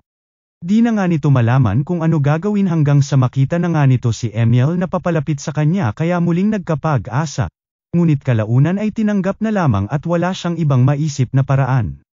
Nagulat na nga lang si Sunrako nang makitang may pa-teleport magic itong si Emil kung saan dinala na nga sila sa taas ng nagulat ding halimaw. At ang nagsilbing sureball kamatayan na nga sana ng ating bida mula sa fall damage ay siya nang naging aksidenteng panlaban nito sa mangtangang peteng na kalaban and boom, nagumpugan ulo na ang dalawa na kinasawi na nga ng kalabang tanga, habang itong si Sunrako naman ay barely na namang naiwan ng isang HP gawa ng lucky stats niya. Level up na naman nga si kuya mo na medyo di pa rin makapaniwala sa mga nangyayari ngunit importante nga raw ay mahalaga, at malupitin nga raw itong si Emil. Kagaya nga raw sa Lycagon ay lubha siyang pinahirapan ng halimaw na ito, ngunit sa pagkakataon nga raw na ito ay sila ang nakasurvive. Rektahil na nga itong si Sunrako na nagmalakambing na kinain ang damong panghil, at dito napamuni-muni ng taglay na lakas nitong si Emil na binuhat nga raw siya kanina sa laban, kaya sa loob-loob ito ay nahihiya. Uy Lodi, malapit na pala tayo sa third drama, pero huwag mo kalimutan promise mo sakin pagkatapos nito rabbitizan na tayo pangungulit na nga ng bulinggit. Oo na, ika naman ni Sunrako, pero paano pala natin ikaw itatago pagdating sa bayan tanong na nga ng ating bida dito, at agaw atensyon nga raw kasi itong si Emil. O siya, matagal-tagal ko na rin ito di nagagamit basta promise mo sakin huwag mo ipagkakalat ika na nga ni Emil sa nagtataka nating bida. Nilabas na nga nito ang porseles nito sabay boom ng isang mahiwagang usok sa kung saan and boom. Gulat na nga ang ating bida nang makita ang isang dalaga sa kanyang harapan, sabay na tahimik at tila may naalalang laro na may kasama rin siyang dalaga dati. Kala niya pa naman daw top tier game ito ba't parang papunta na naman sa isang walang kwentang laro litanya na nga ng bida natin, hanggang sa muling magulat nang bumalik sa pagiging rabbit itong si Emil. Ayon naman sa kuneho ay hirap nga raw siyang panatiliin ang ganitong form, kulang-kulang 5 minuto niya lamang nakakaya, kaya iminungkahi na lamang na sa bayan ito gamitin. Kalaunan ay sa wakas narating na nila ang bayan ng Verdraima, na lubos kina-excite na nga nitong si Emil. Ngunit pagdating sa gate ay agad na nga silang hinarang ng nagtatakang guard at bakit daw ba ito mangtangat na kahubad? Ano raw ba nangyari dito at puno rin ng mga marka ang katawan, mga tanong na inasahan na nga ng ating bida. Hanggang sa umeksena na nga itong si Emil at nagkwento ng istorya kuno nitong bida natin, todo drama na nga ito't may kalungkutan daw ang nakaraan ng nagulat nating bida na si Sanrako. Pinanganak raw itong nasa puwet ang titi, tas ang masaklap pa raw ay ito ay maliit. Pinalayas sa kanilang bayan dahil ayaw lubayan at dumidedeperan sa kanyang nanay, na kinanganga na lang ng kawal at napasabing ano ba yan. Sa kasamaang palad pangaraw ay nakatagpo pa nito ang Lycagon, na nagbigay dito ng sumpa. Lubos na bahala naman ang ating bida at ang lakas nga raw ng tama ng dalaga, habang ang mga player din sa paligid ay lubos ang pagtataka. Ayaw peren nga paawat ni Emil at naglalakbay nga raw ang kawawang binata para maalis ang sumpang inilagay sa kanya ng Lycagon sabay pinakilala ang ating bida na si Sanrako. Hype na nga ang mangtangang si Emil na kwenento na lahat sa madla, at abangan nga raw nila ang season 2 ng istorya nitong bida natin, habang ang bida naman natin ay nababahala at pinagtitinginan na sila ng lahat, hanggang sa nagulat na nga si Sanrako ng isang player na nagngangalang Animalia ang humablat sa kanya mula sa kung saan at kung siya raw ba si Sanrako.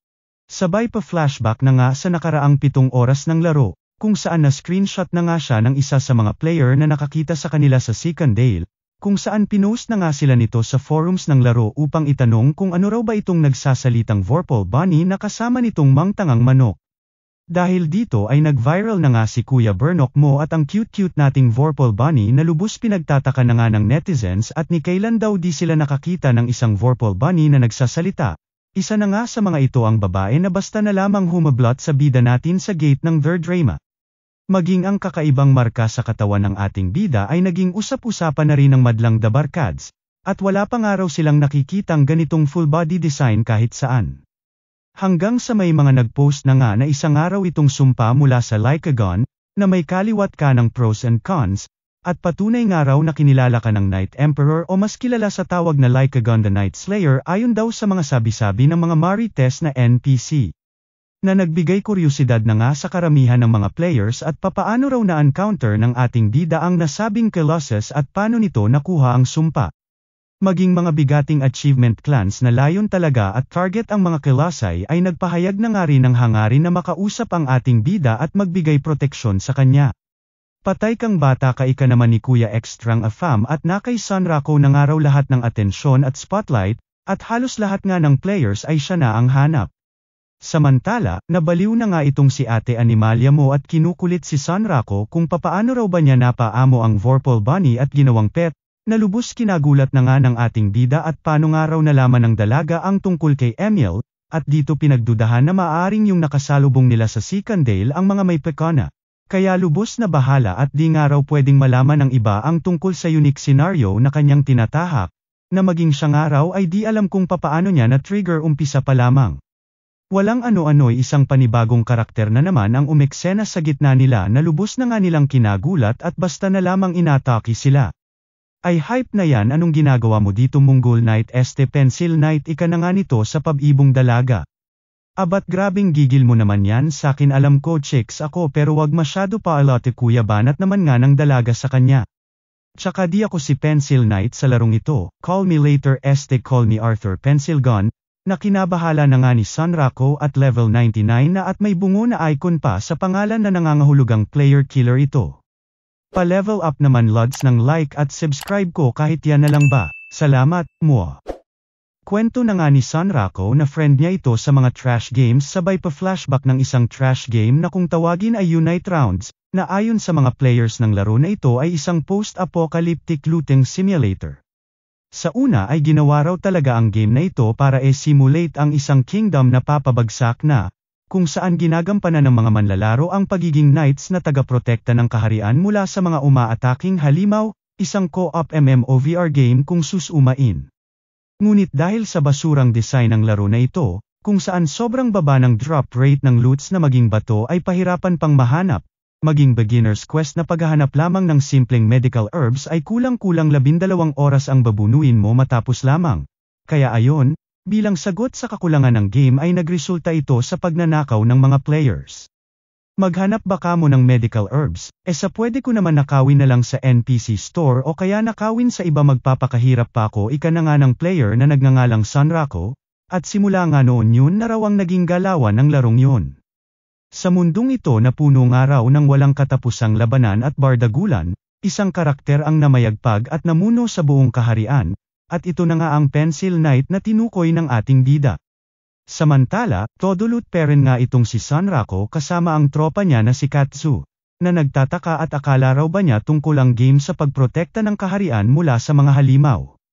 Ay hala, sabi sa TikTok tungkol daw sa pagpatay ng Doredemonyong Pencil Knight na yan, ay siya, nandirito naman na tayo edi why not puksain na natin nang matapos na yan bida-bida na yan. Ika na nga ng bida natin kay Katsu. Bumungad na nga sa kanila ang todo nakatrono na player, na tinawag na nga ang sarili niya na Dystopian Empress.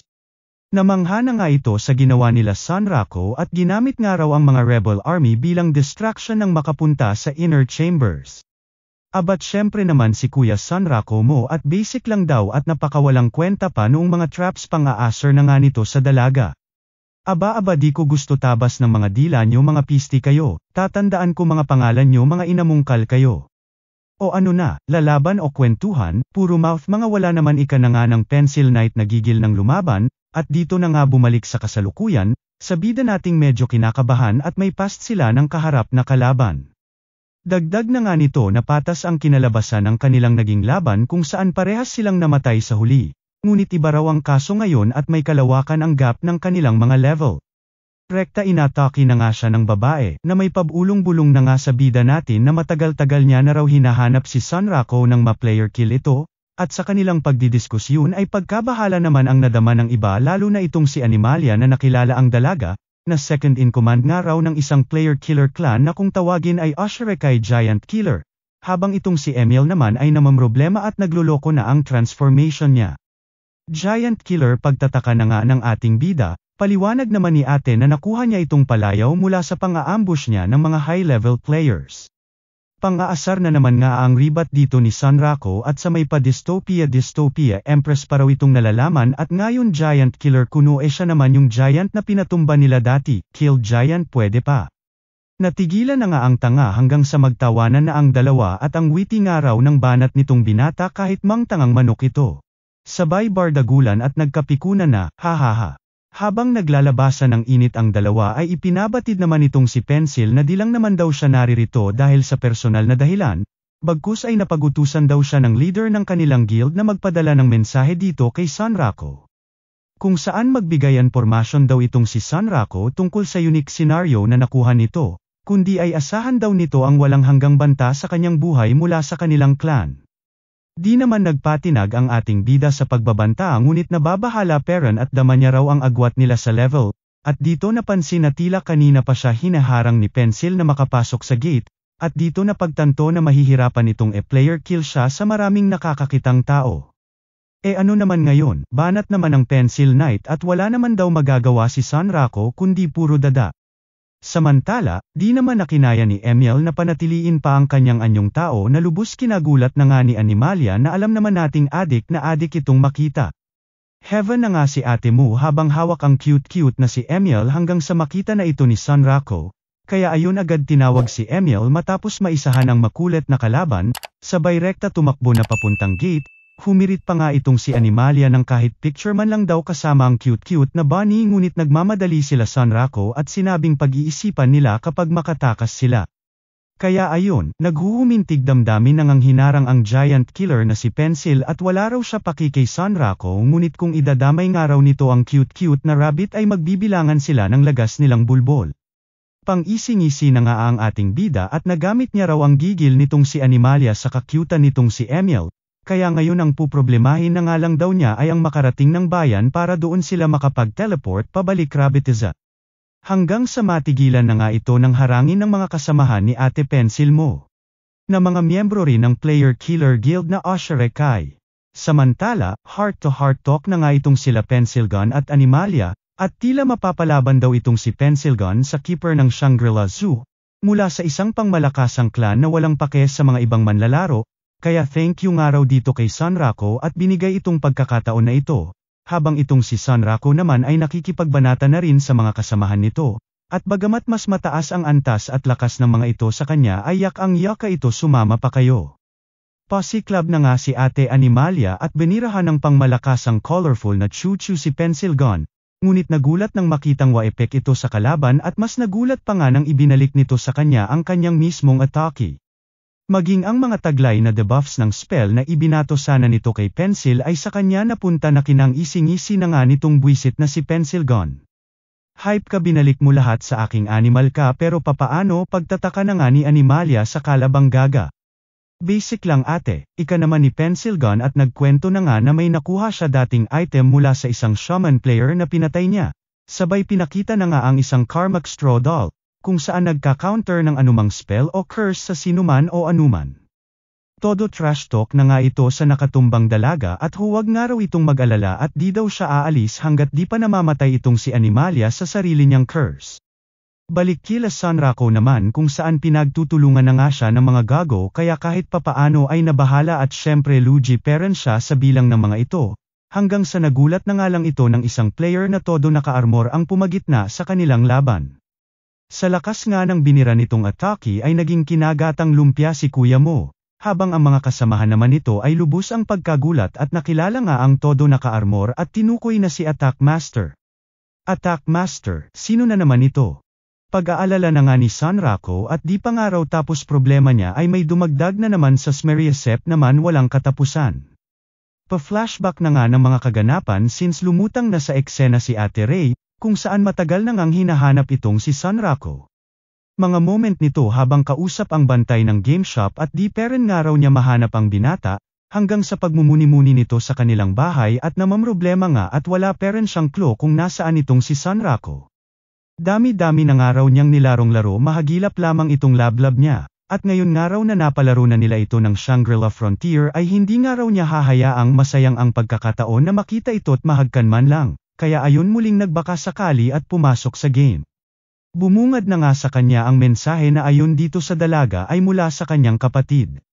At kagaya sa iba ay nagka-interes din sa mangtangang manok na usap-usapan na nga ng lahat kaya nais ipahanap sa kanya. Agad na ngang umalis si Ray nang mabasa ang sulat mula sa kanyang kapatid. Habang naglalakad sa bayan ay umeksena na naman nga itong si ate mong warfreak na lahat gustong panain. Wala sinama ko lang kulit kasi nitong hype na babae na ito, hahaha. Sa paglalakad nga ni Ray ay nagmumuni-muni ito sa impormasyong nakuha nito at nang mapagtanto na Sanrako ang pangalan ng pinapahanap sa kanya ay pangmalakasang takbo na nga ang ibinigay nito mapuntahan lang agad ang kanyang este wala pa palang sila so ayon, basta tumakbo na tila wala ng tomorrow, hihihi. Siyang tunay nga ay namataan na nito ang mangtangang manok mula sa malayo na pinagtutulungan ng mga miyembro ng Oshirekai, kaya syempre to the rescue naman ang pumapag-ibig mong ate at tsansa niya ng araw ito na mailigtas si Sanrako nang magkausap sila pagkatapos.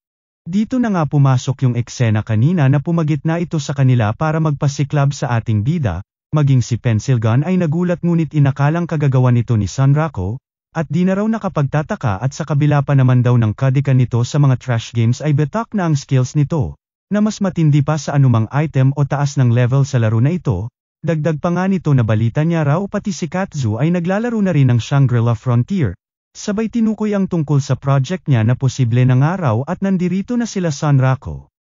Lubos na nga ang pagkagulat nito nang makita na, ang todo naka-armor nating dalaga at ano raw ginagawa ng tinukoy nitong si Siger Zero sa lugar na ito.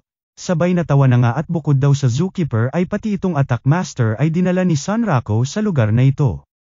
Yehe-yehe na nga ito sa tuwa hanggang sa natigilan ng marinig si Animalia na nagsalita, at di pa nga raw sila tapos, sabay naglabas ng isa pa niyang alas, at tignan nga raw nila ngayon ang yabang nito.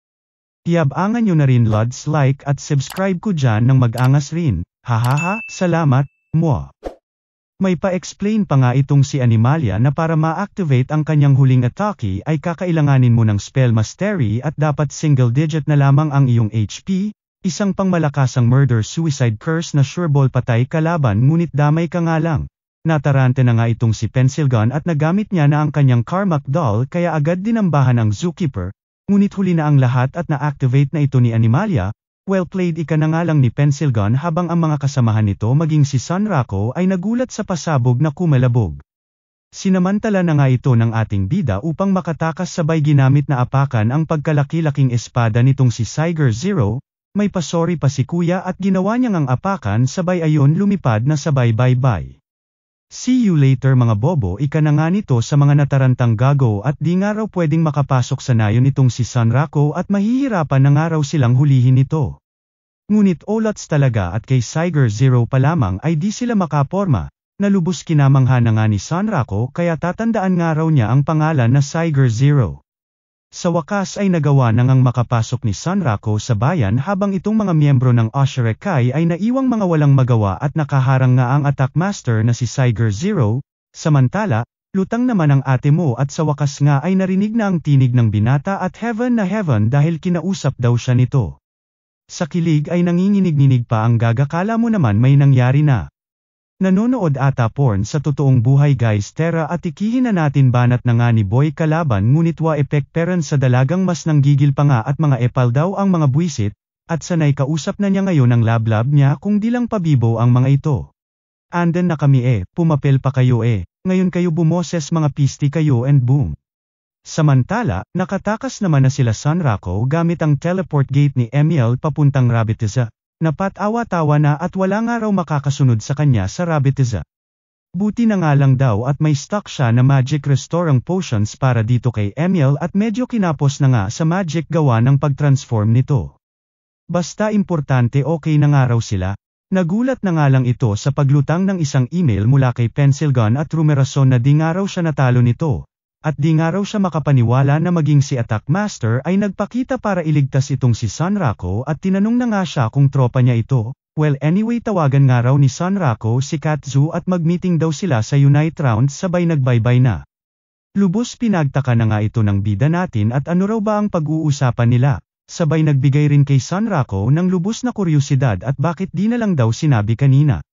Sakto nag-email na rin sa kanya si Katsu at pinadalhan nga raw siya ng imbitasyon ng gaga, at nagtatanong kung G daw ba itong si Sunrako na makipagkita.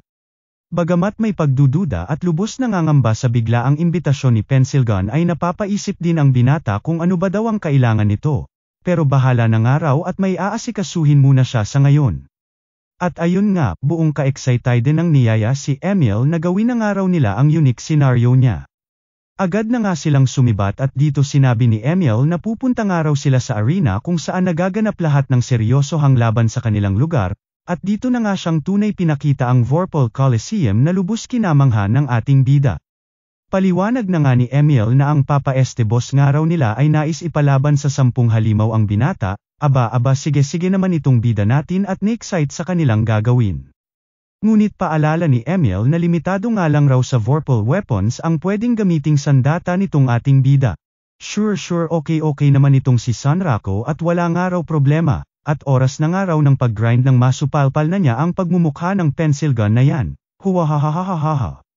Sige palabasin mo na una Emiel, ika na nga nito sa cute na Vorpal bunny. Habang sa isip-isip naman ni Sunrako ay di naman daw niya aasahan na matapos ito sa first try pero uunti-untiin nga raw niya. Mabagal man basta't sigurado garantisado mga gago. Gulat na nga siya nang makitang ang unang halimaw na kanyang kalaban ay isang grupo pala, na nilalaman ng 5 pataas na mga level 65 na halimaw. Lubos na atarante na nga ito ngunit wala naman na nagawa. Samantala, kilig hanggang langit pa rin nga si Ate Remo at nagawa ng araw niyang makita si Sunrako sa laro. Sa lakas nga ng tama ni Ate Mo ay naging malaki drama na pagkikitang may paslow mo pa ang pag-apak sa kanya ng binata, At sa susunod nga raw ay sisiguraduhin niya ng maa-add as friend niya ito. At kung ano-ano pa nga na mga imaginations ng Delulu na dalagang lakas ng tama sa ating bida. Pinagtaka naman ito at pagpasok niya raw kanina sa third drama ay wala na itong si Sanrako, na pinag-alala na nga ng dalaga at kung ano na raw ba ginagawa nito ngayon. Ito todo training para sa UST ito nagrereklamo at pang-pitong pagkamatay ng araw niya, buti na nga lang daw at walang penalty ang pagkamatay sa arena, ngunit lubos pa ring pinuproblema ni Sanrako ang sabay-sabay na pag-atake ng mga aso, hanggang sa dito mapagtanto na may isang halimaw ang pinanggagalingan ng coordinated attacks nito, at siyang tunay nga mula sa malayo nakita niya ang nakahiwalay na asong siya na nga niyang agad nilusob. Nawala na nga sa kaayusan ang pag-atake ng ibang aso kaya mas napatunayan ni Sanrako ang teorya niya, kaya pinagbabanatan ang tumatakbong leader ng grupo ng mga aso, at ng kanyang matalo, ay binasek na lamang ang mga natirang halimaw na naiwang walang commander. Yehe-yehe na nga si Emil at nagawa raw matalo ni Sanrako ang una niyang pagsubok. Habang si Sanrako naman ay may pasaring, na siguro naman hindi na raw grupo ang susunod niyang makakalaban baka naman, ngunit natulala na lamang. Na bagamat isa lang ang lumabas na halimaw, ay hype na may sandamakmak na ulo naman, na lubos kinabwisit na nga ng ating bida. Kalaunan ay natalo niya din naman, at kwento nga ni Sanrako ay inisa-isa niya lang ang mga ulo hanggang mismong yung oso na ang natamba nang maubos niyang maputol lahat ng ulo. Sumunod naman ay isang macho na goblin, na bagamat malalaki raw muscles, ay mangtanga peren daw na goblin na binasek niya lang.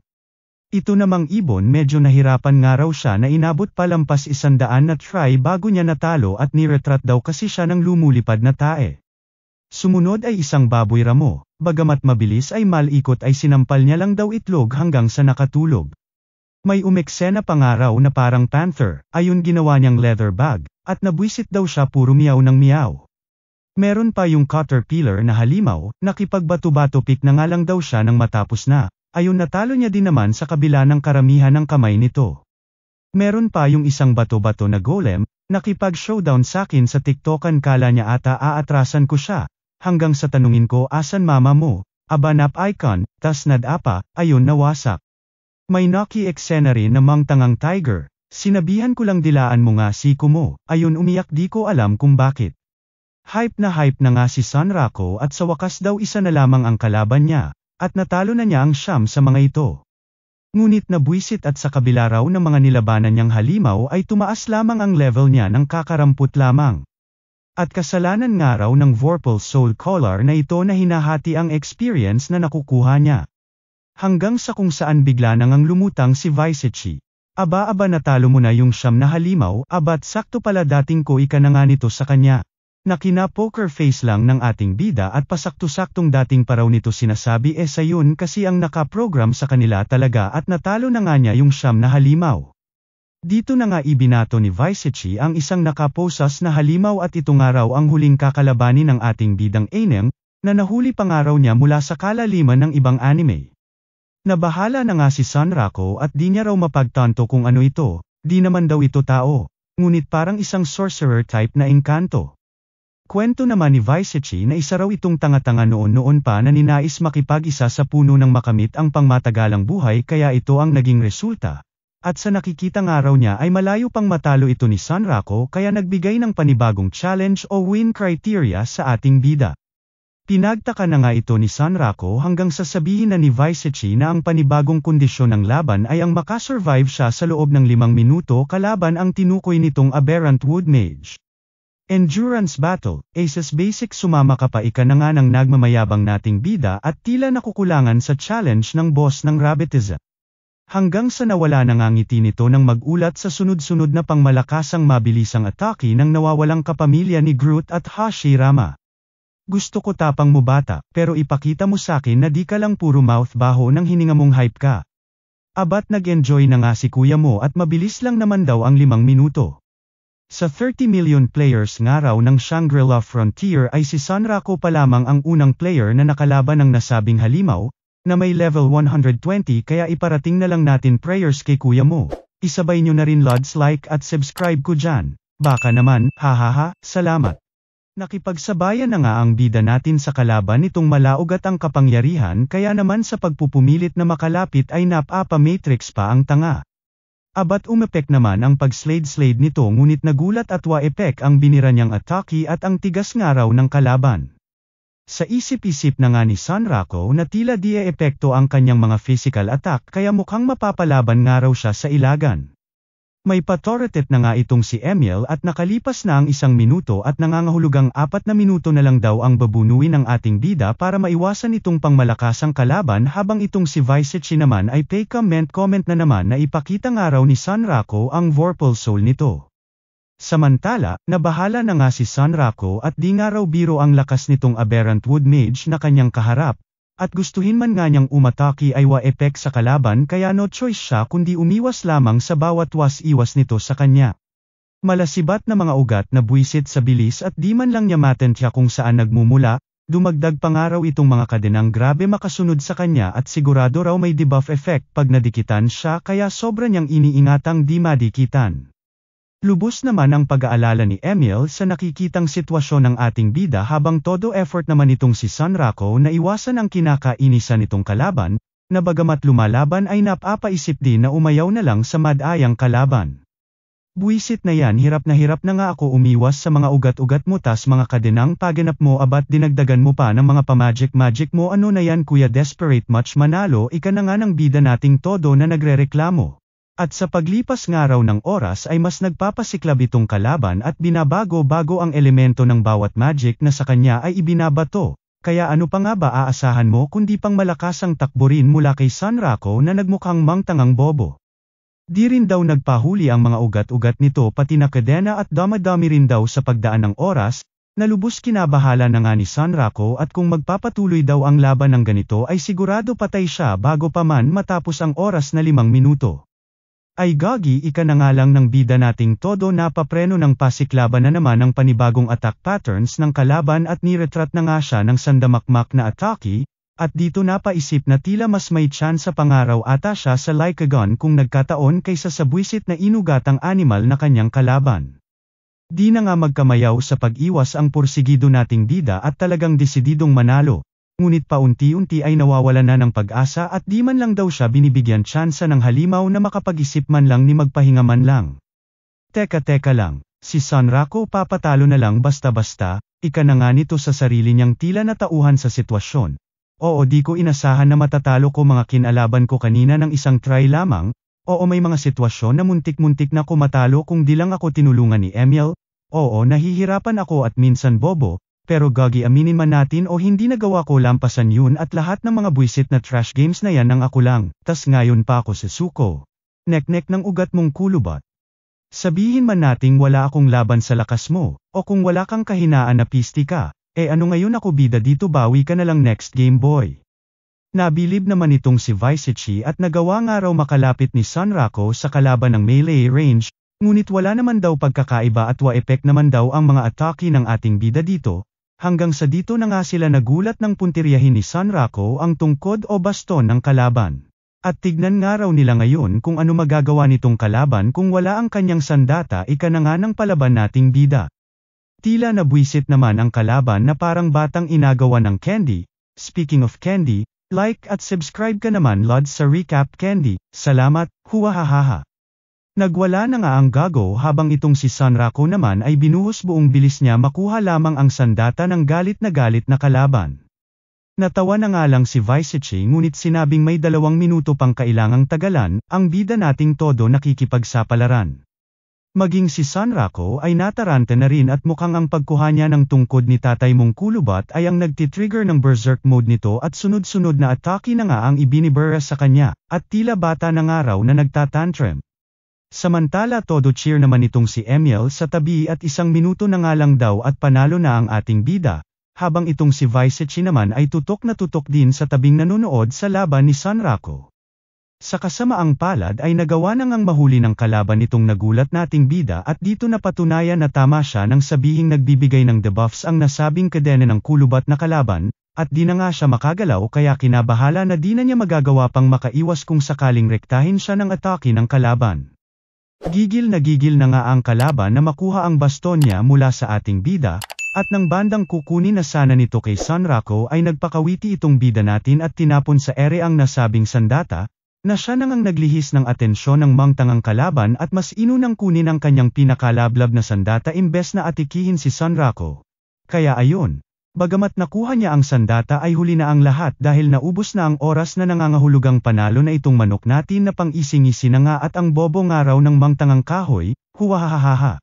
Ngunit nagulat na nga siya nang pagraratratin siya ng mga atake ng galit na ugaling bulilit niyang kalaban at akala raw ba niya panalo na siya. Dito na nga umeksena si Visechi at sinabing siya raw nagsabing panalo siya makalipas ang 5 minuto at walang alam dito ang nakalaban niyang bobo sabay binasek na nga ang gago. Ayos ka bata pinatunayan mo talagang di ka lang puro mouth ika na nga ni Visechi sa ating bida na lubos ang pagtataka at akala niya raw wa-epek ang physical attack sa kalaban sa dinambahan lang nitong dambuhalang rabbit na boss namatay na.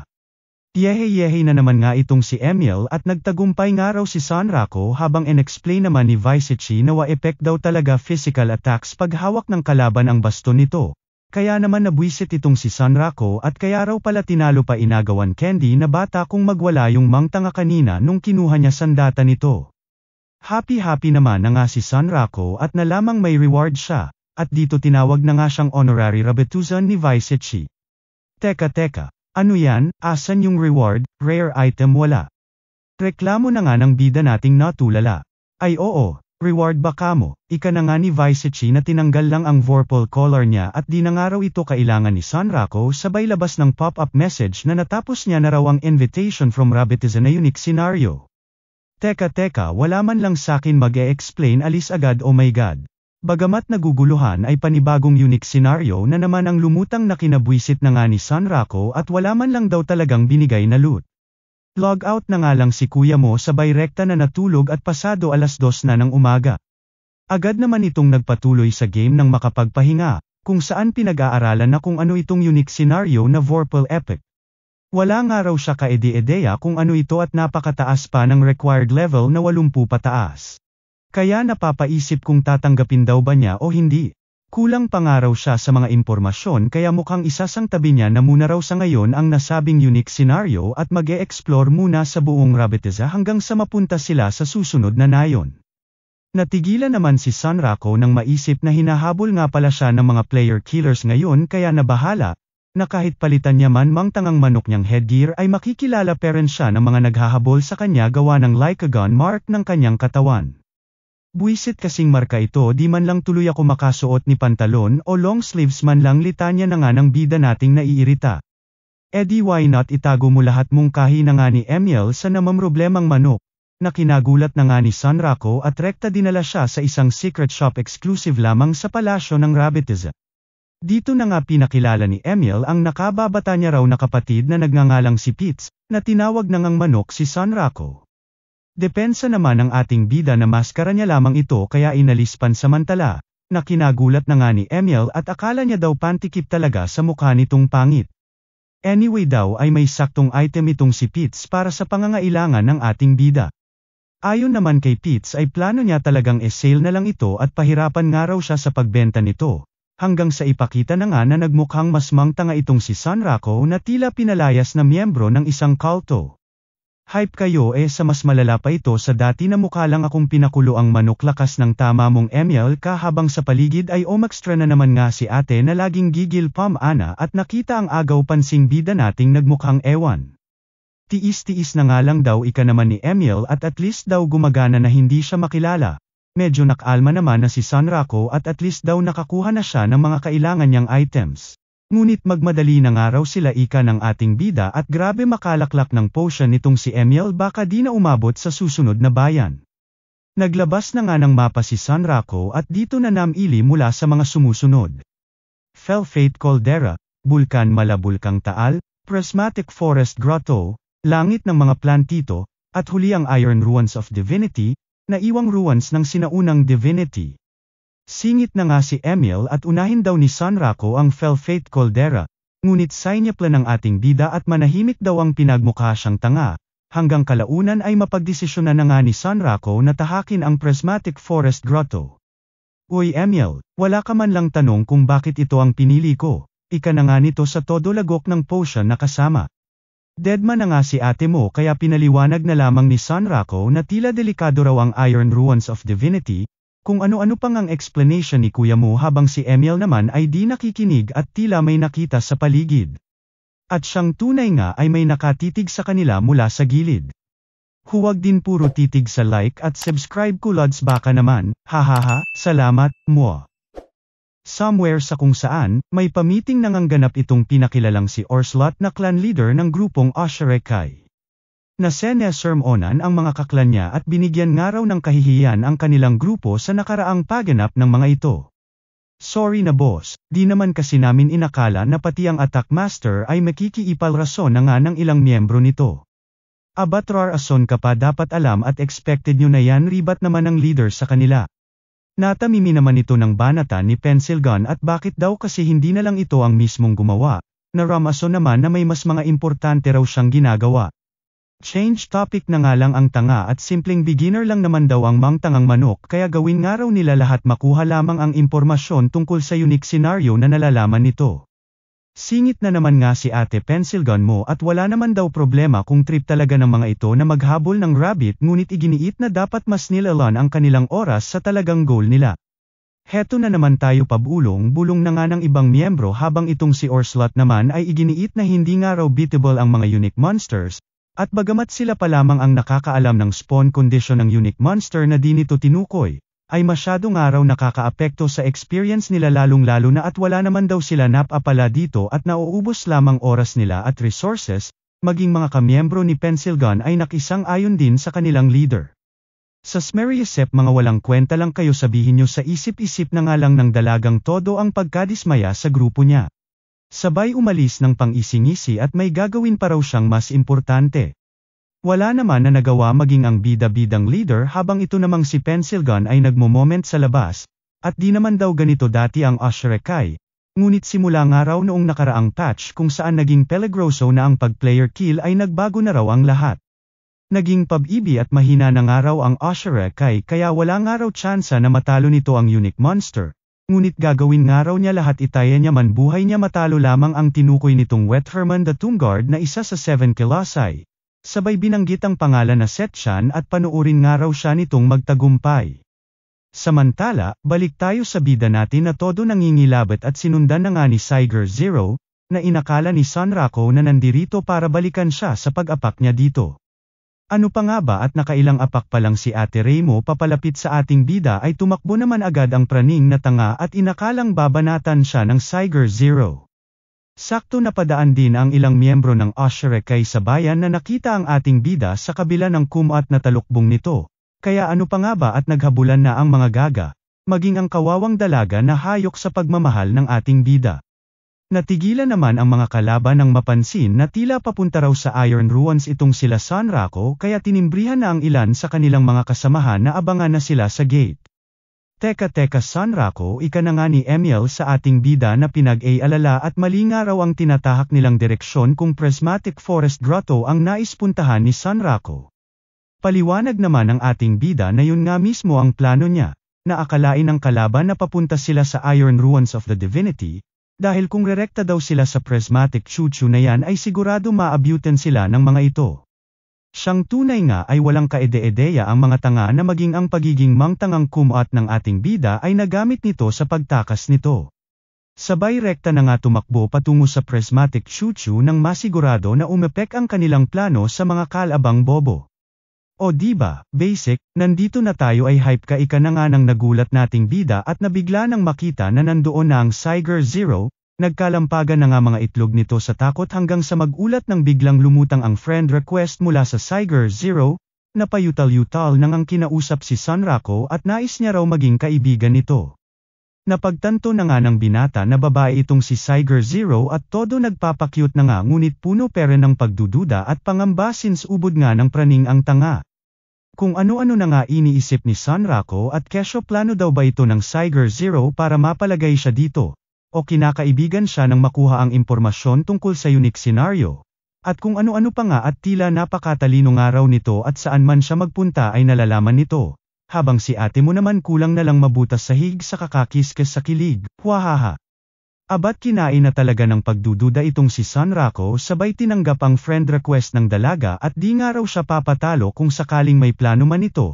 Habang si Ate Remo naman ay abot langit na ang tuwa at sa wakas friends na sila ni Lablab niya. Ano pa nga ba at kilig to the bones na naman ang pumapag-ibig na dalaga sabay iminungkahi na nga sa lubos nagtatakang binata at kung nais nga raw nito ay tulungan siya sa laro. Sabi ko na, di ako nagkamali at may plano talaga itong gago na ito sa isip-isip na naman nga ng praning na si Sunrako na tinanggihan na nga ang alok ni Siger Zero. Sorry naman agad ang natarantang lover gamer girl at pagpasensyahan na nga raw siya ng binata at in love lang enjoy nga lang daw itong si Sunrako sabay good luck nga raw sa paglalaro nito. Nag-sorry na nga lang din ang noiwerduhan nating binata at inapakan nga raw niya si Siger Zero noong isang araw. Wala nga raw yun ika naman ang dalaga sa bida nating nag-bye-bye na, kaya naki-bye-bye na rin ang ate mong nagwagi. Comment na nga si Emil na tila malakas nga raw itong si Siger Zero, na sinang-ayunan naman ni Sunrako. Habang si Ate Remo naman ay pinagtaka rin, at wala nga raw pangalan ng babae na kasama ni Sunrako, kaya maaring NPC daw ito. Sabay blush na naman at sa wakas friend niya na raw si Sunrako bibi niya, hihihi.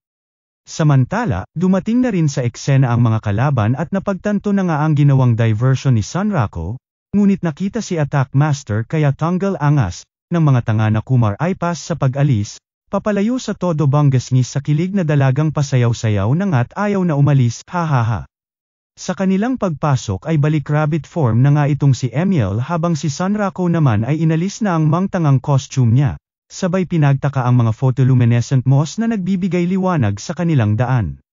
Pagkamangha naman ang bumungad sa kanya nang marating na ang prismatic forest grotto at samit-saring mga kakaibang halaman at insekto na nga ang kanyang nakita.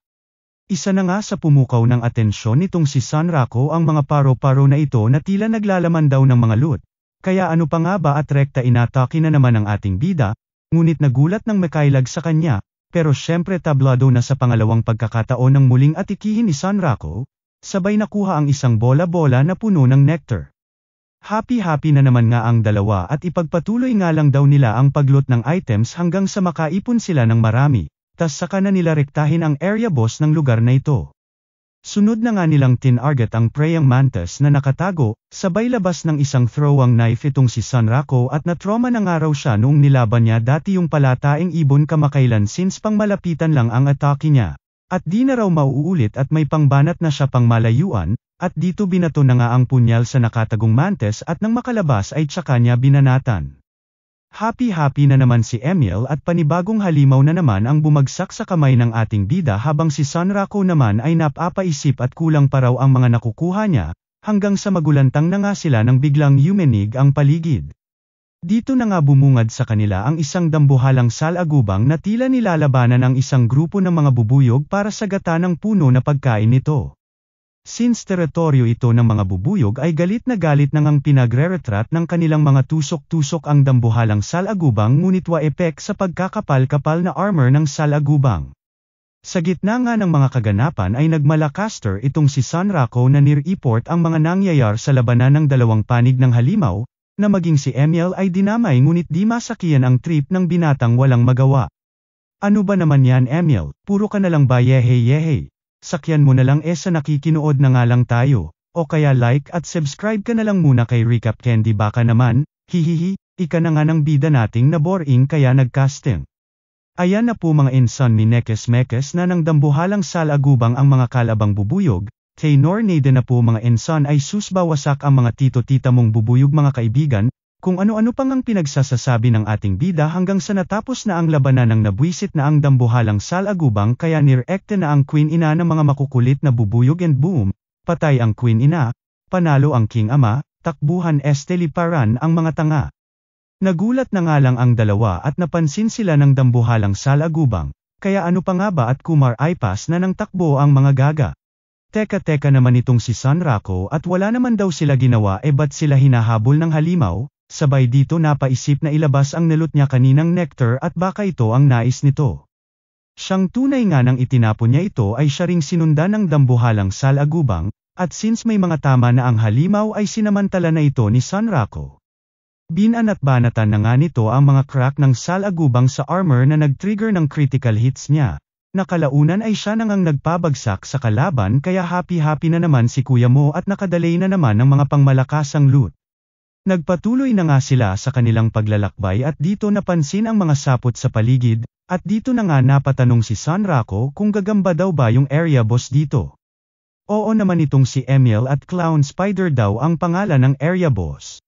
So malapit na tayo since marami ng supot sa paligid ika na nga ng bida natin sabay sa kung saan ay pinakita naman ang likod ng gagamba. Pakita nyo rin lods, suporta nyo baka naman, like at subscribe ka lang dyan, okay na, hihihi, salamat.